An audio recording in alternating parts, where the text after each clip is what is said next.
Yesu ashimwe cyane. Ni mushiki wanyu Ishimwe Kamugisha Kevin. Reka dusenga Imana. Urakoze Mana nziza, izina ryawe rihabwe icyubahiro.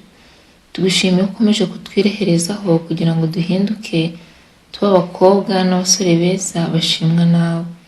Ndakwinze cyane kugira ngo tugiye kwiga ubane natwe, udusobanurire mu izina rya Yesu. Amen. Ihame rya gatandatu: gukiranuka kuzaguhindura inyangamugayo, ariko ubunyangamugayo ntibuzaguhindura umukiranutsi. Birumvikana ko Imana itarwanya ubunyangamugayo. Byahishwe igice cya gatatu, Imana nticyaha Abanyarodokiya ku by'ubunyangamugayo bwabo, ibacyahira ko bagerageza kubusimbuza gukiranuka. Ntacyo mwagaya indabo z'inkorano. Muzibona ko ari nziza iyo ziri mu kirahuri ku meza. Amatunda y'amiganano afite umwanya wayo, kandi hari ibintu byinshi by'ibyiganano bigaragara nk'aho ari imyemerere. Iyo ushyize amatunda y'amiganano mu mboga, ibyo wabona byaguca intege rwose bitanateye ipfa. Nta kintu gishobora gusimbura amatunda y'umwimerere. Imana ntirwanya ubunyangamugayo.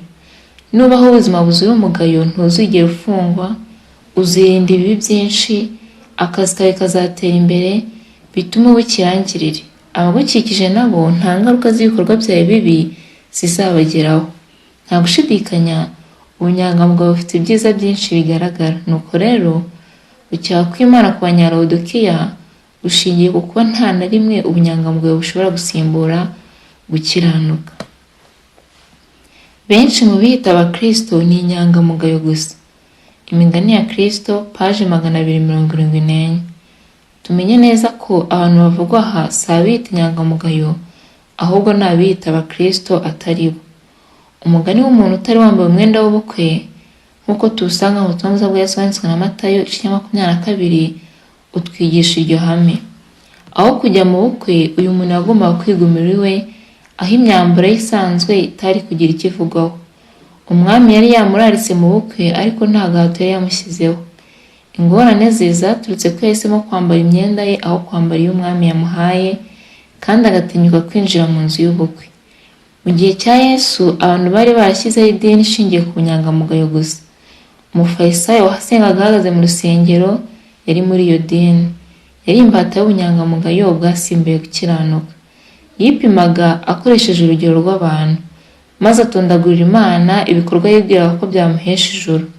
Ibyiringiro bye byari bishingiye ko atakoraga imirimo imeze nk'iy'umukoresha w'ikoro. Imbere y'umufarisayo, imyifatire ye niyo yari ingenzi. Uru rugero nanone rugaragara ko ubunyangamugayo butabuza umuntu gusa kugera ku gukiranuka, ahubwo ko bunamuvutsa gukiranuka nyakuri. Twongeye kuvuga ko Imana itarwanya ubunyangamugayo. Ibyo ushobora kubisoma mu gitabo cyo kugana Yesu. Uburezi, ubuhanga, gukoresha ubushake n'umuhati w'umuntu, ibyo byose bifite umwanya wabyo ubikwiriye, ariko aha ntacyo byashobora. Bishobora gutuma umuntu akosora inyifato y'inyuma, ariko ntibishobora guhindura umutima. Ntitwagombye kwanga ubunyangamugayo, ahubwo ni ibyacu kubusobanukirwa uko bikwiriye.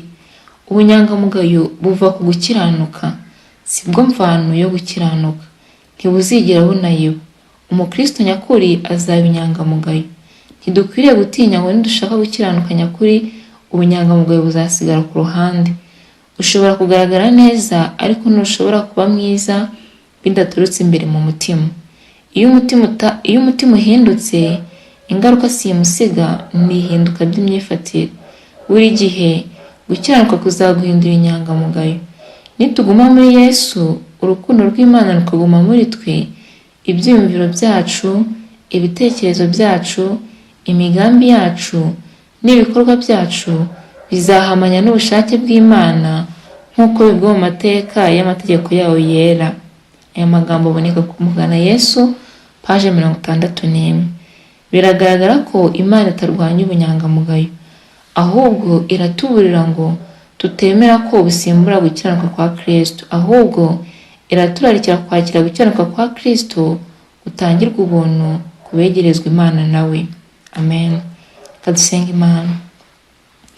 Urakoze Mana nziza, tugushimiye ko duhuguye. Ni ukuri twagiye dukiranuka, ariko gukiranuka twihimbiye. Twagiye dushaka kwitwara nk'inyangamugayo, nyamara tudafite Kristo mu mibereho yacu. Uyu munsi turihanye. Uyu munsi dusobanukiwe neza ko Yesu Kristo, dufite gukiranuka ari Yesu Kristo, twabasha kuba inyangamugayo, kandi ibyo bikagira umusaruro ko twaba twemewe mu maso yawe.